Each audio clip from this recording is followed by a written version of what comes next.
వాళ్ళ గొప్పతనాన్ని నేను బయట చూస్తున్నప్పుడు మన ఊళ్ళో మన వాళ్ళ నుంచి చెప్పుకోలేకపోతే కూడా అది కొద్దిగా ఇబ్బందికరమైన విషయం.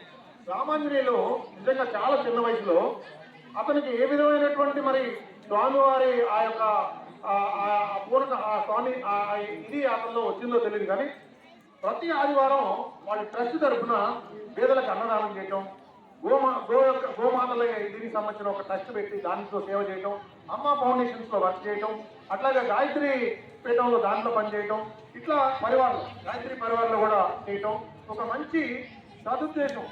అతనులో నాకు చిన్న వయసులో మన ఊరిలో నేను చూసినటువంటి వాళ్ళు గొలుకొండ రామానుజులు చిన్న వ్యాపారమే పాపం, అతను ఏదో అతని కుటుంబంతో చిన్న వ్యాపారం చేసుకుంటాడు, కానీ ఒక మంచి సంకల్పం ఉంది అతనిలో. ఆ సంకల్పం ఏంటంటే ఆయన ఏమంటాడంటే మన ఊర్లో ఎవరికైనా ఏదైనా బాధలు ఉన్నా వాళ్ళకి యోగా ద్వారా ఆ రుగ్మతలు తగ్గించేటువంటి శక్తి వాళ్ళు నేర్చుకున్నటువంటి ఇది కార్యక్రమాన్ని మన ఊర్లో ఎప్పుడైనా తెలియపరచడానికి అట్లాగే చెప్తుంది. అలాగే